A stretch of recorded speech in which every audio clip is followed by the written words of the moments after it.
I understand your reasoning in debating libertarians, but do you really need to waste time on Alex Jones defenders? I suggest simply ironically agreeing with everything they say and then sending them on their insane way. In my defense, I have dismissed crop circles as being completely prosaic. Again, I mean, part of the reason why I think that there's value in doing this is just because, listen, I am on email lists with academics and journalists and other, multiple email lists. And on some of them, occasionally somebody will write, like, have you seen what they're talking about on Fox News right now? It's crazy. I can't believe this goes on. Is this typical? And I just want to scream. Like, there is a huge lack of awareness of just what people are consuming. The number of people who watch Alex Jones and listens to Alex Jones, I would probably guess surpasses the number of people who watch MSNBC. This is a problem, folks. And the most that I can do is to make people aware of what's being said there and disabuse them of it.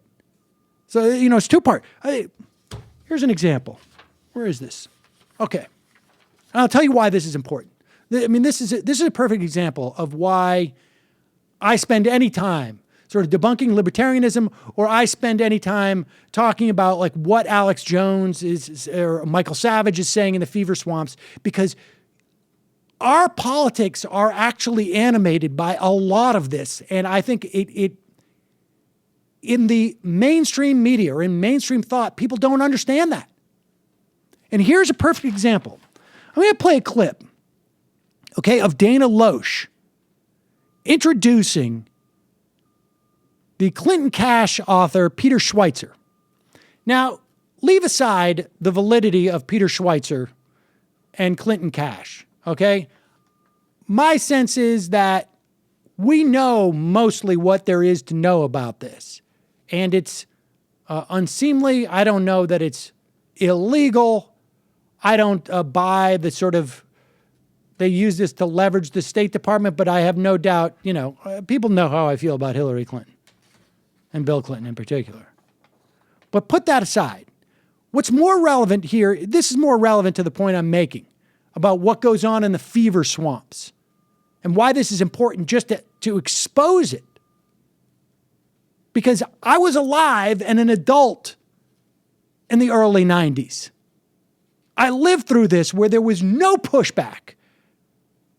And this is what you get 20 years later. 20 years later. Here's Dana Loesch. I wonder how many of you even know what she's talking about here, because they all know who listen to Dana Loesch. They know exactly what she's talking about. We're going to have more on the terror attack in Garland, Texas last night. I'm glad that they had security, well thought out security for that event. And I was reading an article just the other day where author Peter Schweitzer, whose new book, Clinton Cash, and this book is really making a lot of people uncomfortable. Clinton Cash, The Untold Story of How and Why Foreign Governments and Businesses Helped Make Bill and Hillary Rich. I was reading the other day that Peter Schweitzer, the author who joins us by phone right now, was very smart and ended up getting himself security. And I know that, Peter, first off, thanks so much for joining me. I know you don't want to talk too much about it, but there is always that concern for anyone who goes up against the Clinton machine that they could be Vince Fostered. And I'm sure that was something that you took into consideration. Well, Dana, first of all, thanks for having me on the show. I always love doing it. Look, there are security concerns that arise in these kinds of situations. You don't like to go into too much detail. There were some things that were going on that we felt needed to be addressed. The decision on security wasn't actually made by me. It was made by board members of Government Accountability Institute. And, it's, I think, showing an abundance of caution. The reality is we've touched on a major nerve within the Clinton camp. They are very, very upset, and they're pulling out all the stops to attack me in an effort to kill this book off. Right. And with good reason as well, because this makes them, I mean, there's no good reason for that, but this has exposed some things that we knew about the Clintons and a lot of things that we did not know about the Clintons. Listen, the point is, I don't know if you caught that. Anyone who goes up against the Clintons have to worry about being Vince Fostered. Matt, do you know what that means? I do not. See, this is my point. Now, Matt sits in this office with me every day. You don't know what Vince Foster.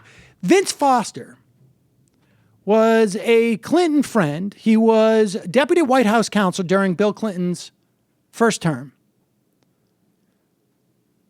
About a year after Clinton was elected to office, Vince Foster committed suicide.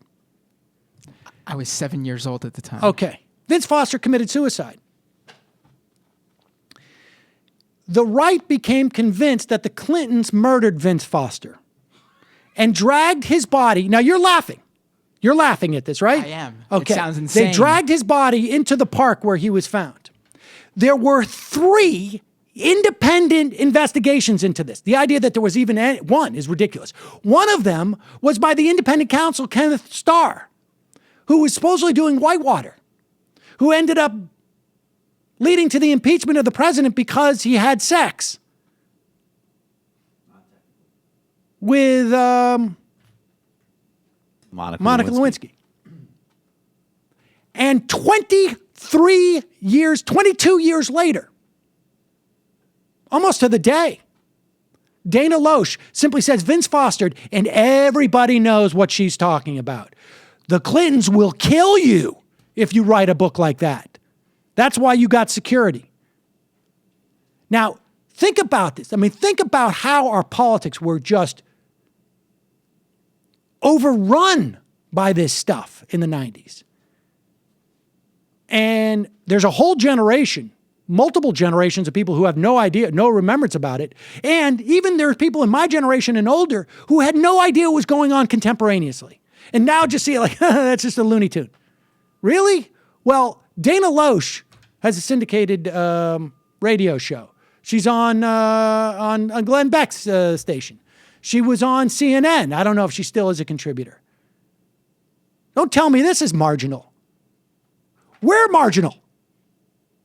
We're marginal.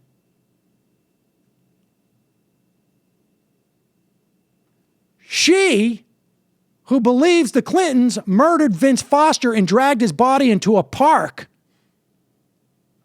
and is so confident of it, drops it as a verb in a conversation with a guy who has written a book, who has a deal with the New York Times and the Washington Post to share research. I mean, we're marginal.